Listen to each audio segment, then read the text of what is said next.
துலாம் காதல், கவர்ச்சி, வியாபாரம், வெற்றி, கலைகள் அப்படின்னு எல்லா துறையிலும் சிறந்து விளங்கக்கூடிய ராசிக்காரர்கள் தான் இந்த துலாம் ராசிக்காரர்கள். துலாம் ராசிக்காரர்கள் உள்ளத்தில் அழகு நிறைந்தவர்களாகவும் காதல் நிறைந்தவர்களாகவும் இருப்பாங்க. ஏன்னா அது சுக்கிரனோட ராசி. பிறக்க போகின்ற 2025 ஆங்கில புத்தாண்டு துலாம் ராசிக்காரர்களுக்கெல்லாம் எப்படி இருக்கும் அப்படின்னு பார்த்தோன்னா, எனக்கே கொஞ்சம் பொறாமையாக தான் இருக்குது. இந்த 2025 ராஜயோகத்தின் ராஜாவாக போகும் ராசி எதுன்னா அது இந்த துலாம் ராசி தான். ஏன்னா இந்த 2025 ஆங்கில புத்தாண்டுக்கு அப்புறம் வர இருக்க சனி பெயர்ச்சி, குரு பெயர்ச்சி, ராகு கேது பெயர்ச்சி அப்படின்னு இந்த 3 கிரக பெயர்ச்சியும் துலாம் ராசிக்கு எந்த வகையிலும் குறைவில்லாத, கெடுதல் இல்லாத, வாழ்க்கையில் திரும்ப கிடைக்காத ஒரு பொன்னான காலகட்டமாக இருக்குது துலாம் ராசிக்காரங்க எல்லாருக்கும். முதல்ல சனி பெயர்ச்சி துலாம் ராசிக்கு எப்படி இருக்குது அப்படின்னு பார்த்தோன்னா, 5ஆம் வீட்டில் இருந்த சனி இப்போ 6ஆம் வீட்டுக்கு போகிறாரு.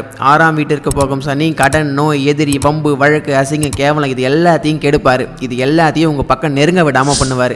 எல்லா வகையிலும் நன்மைகளை, வெற்றிகளை, வளர்ச்சிகளை வாரி வழங்க போகிறாரு இந்த சனி. 6ஆம் வீட்டுக்கு போகிற சனி என்ன செய்வார் அப்படின்னா, உங்களுக்கு நோய் இல்லாத தன்மையை கொடுப்பாரு, கடன் இல்லாத தன்மையை கொடுப்பாரு. வீட்டில் பிரச்சனை, வேலையில் பிரச்சனை, குடும்பத்தில் பிரச்சனை அப்படின்னு பிரச்சனை மட்டுமே வாழ்க்கையாக இருந்தவங்களுக்கு அந்த பிரச்சனை எல்லாம் தீரப்போகுது. வேலை இல்லாமல் அலைஞ்சிக்கிட்டு இருந்த இந்த துலாம் ராசிக்காரர்களுக்கெல்லாம் இப்போ நல்ல வேலை கிடைக்க போகுது. நீங்கள் ஆல்ரெடி ஒர்க்கில் தான் இருக்கீங்க அப்படின்னா உங்கள் படிப்புக்கு ஏற்ற மாதிரியான பதவிகள், பொசிஷன் இப்போ கிடைக்க போகுது. 2.5 வருஷத்துக்கு சனியால் எந்த கெடுதலும் நடக்க போகிறது இல்லை. அவருடைய கைகள் கட்டப்பட்ட நிலையில் இருந்து எந்த தீய குணத்தையும் கொடுக்க முடியாமல் நன்மைகளை மட்டுமே கொடுக்கக்கூடிய ஒரு சனி பெயர்ச்சியாக இந்த சனி பெயர்ச்சி துலாம் ராசிக்காரர்களுக்கெல்லாம் இருக்குது. சனி பெயர்ச்சிக்கு துலாம் ராசிக்காரர்களுக்கெல்லாம் எவ்வளோ மார்க் கொடுக்கலாம்னா 100க்கு 100 கொடுத்துடலாம். வேறு வழியே இல்லை, கொடுத்து தான் ஆகணும். அடுத்ததாக குரு பெயர்ச்சி. 8ஆம் வீட்டில் இருந்து உங்களுக்கு அசிங்கத்தையும், அவமானத்தையும், கேவலத்தையும் கொடுத்துக்கிட்டு இருந்த இந்த குரு இப்போ 9ஆம் வீட்டுக்கு பிரவேசமாக போகிறாரு. பொதுவாக துலாம் ராசிக்கு குரு அவயோகர். கடந்த 1 வருஷமாக அவயோக ஸ்தானமான 8ஆம் வீட்டில் குரு அமர்ந்து உங்களுக்கு பெரிய பிரச்சனையையும் தொல்லையும் கொடுத்துக்கிட்டு இருந்தவர் இப்போ 9ஆம் வீட்டுக்கு பிரவேசமாக போகிறாரு. அங்கேருந்து தன்னுடைய 9ஆம் பார்வையால் உங்கள் ராசியை அவர் பார்க்க போகிறாரு. 1 வருஷத்துக்கு குருவின் பார்வை உங்கள் ராசி மேலே விழுங்க. இந்த குரு பார்வை உங்கள் ராசி மேலே கிடைக்கிறதுனால மனசில் இனம் புரியாத ஒரு சந்தோஷம் இருந்துக்கிட்டே இருக்கும். என்ன பெரிய பிரச்சனை, எந்த பிரச்சனை வந்தாலும் நான் பார்த்துக்கிறேன், உங்களை மட்டும் இல்லை இந்த உலகத்தை கூட நான் ஜெயிப்பேன் அப்படின்னு சொல்கிற அளவுக்கு பெரிய ஒரு தன்னம்பிக்கை உங்கள் மனசுக்குள்ளே இப்போ பிறக்க போகுது இந்த குருவின் பார்வையினால். 6ஆம் வீட்டுக்கு பிரவேசமாகிற சனி உங்களுக்கு தன்னம்பிக்கை, தைரியம் இது எல்லாத்தையும் கொடுக்க தான் போகிறாரு. கூடவே இந்த குருவின் பார்வை அதை இன்னும் அதிகப்படுத்த போகுது. லவ் பண்ணிக்கிட்டு இருக்க துலாம் ராசிக்காரர்களுக்கெல்லாம் அந்த காதல் இப்போது சக்ஸஸ் ஆகி கல்யாணத்தில் போய் முடிய போகுது. இந்த காலகட்டத்தில் உங்கள் காதல் விஷயத்தை இவ்வளோ நாள் பூட்டி மனசுக்குள்ளே வச்சுக்கிட்டு இருந்த உங்கள் காதலை வீட்டில் சொன்னீங்கன்னா அந்த காதலுக்கு சம்மதம் தெரிவிக்க போகிறாங்க. நீங்கள் ஆணாக இருந்தீங்கன்னா பொண்ணு வீட்டுக்கு படி ஏறி போய் நீங்கள் பொண்ணு கேட்கலாம். நீங்கள் பொண்ணாக இருந்தீங்கன்னா அதே போல் பையன் வீட்டுக்கு போய் தைரியமாக போல்டாக பேசலாம். எல்லாருமே சம்மதம் தெரிவிக்க போகிறாங்க. எல்லாமே நல்லபடியாக நடக்க போகுது துலாம் ராசிக்காரங்க எல்லாருக்கும். அப்பாவோட சப்போர்ட் கிடைக்காம இருந்த துலாம் ராசிக்காரங்க எல்லாருக்கும் இப்போ தகப்பனோட சப்போர்ட் கிடைக்க போகுது. அப்பா உங்களுக்கு ஆறுதலாக கூட இருக்க போகிறாரு. துலாம் ராசிக்காரங்க எல்லாருக்கும் இந்த குரு பேச்சுக்கு எவ்வளோ மார்க் கொடுக்கலாம் அப்படின்னா, நானும் எவ்வளவோ குறைக்கணும்னு யோசிக்கிறேன், ஆனால் குறைக்க முடியல. அதனால் 100க்கு 100 மார்க் தாராளமாக கொடுத்துடலாம் இந்த 1 வருஷத்துக்கு.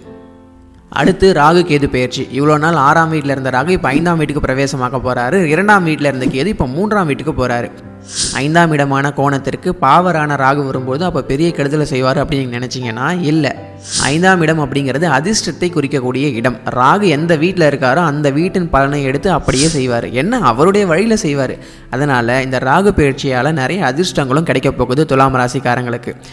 3ஆம் வீட்டுக்கு கேது பிரவேசமாக போகிறாரு. எப்போவுமே இந்த ராகு கேதுக்கள் 3, 6, 11 இருப்பது நல்லது அப்படின்னு சொல்லப்படுது. அதனால் 3ஆம் வீட்டுக்கு போகிற கேது நீங்கள் ஏதாவது போட்டித் தேர்வு எழுதிட்டு இருந்தீங்கன்னா அதில் எல்லாத்தையும் வெற்றியை கொடுக்க போகிறாரு. ரொம்ப ஓவர் ஆட்டிடியூடில் இருந்த துலாம் ராசிக்காரர்கள் எல்லாம் இப்போ கொஞ்சம் அந்த ஆட்டிடியூடை குறைச்சிக்கிட்டு எல்லா விஷயத்தையும் போல்டாக ஃபேஸ் பண்ணி ஜெயிக்க போகிறீங்க. சனி பெயர்ச்சிக்கும் குரு பெயர்ச்சிக்கும் சளைக்காத ஒரு பெயர்ச்சியாக தான் இந்த ராகு கேது பெயர்ச்சி இருக்குது துலாம் ராசிக்காரங்க எல்லாருக்குமே. இந்த ராகு கேது பெயர்ச்சிக்கு துலாம் ராசிக்கு எவ்வளோ மார்க் கொடுக்கலாம் அப்படின்னா 100க்கு 90 மார்க் தாராளமாக கொடுக்கலாம்.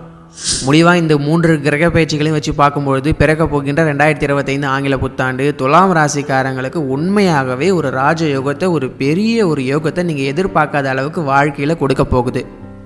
இது கூட உங்கள் தனிப்பட்ட ஜாதகத்தில் நடக்கக்கூடிய தசை புக்திகளும் யோகம் தரக்கூடிய தசை புக்தியாக இருந்துச்சுன்னா இந்த 2025 துலாம் ராசிக்காரர்களை எல்லாம் வாழ்வின் உச்சத்திற்கு கண்டிப்பாக கொண்டு செல்லும் அப்படிங்கிறதுல மாற்றமே இல்லை. நன்றி.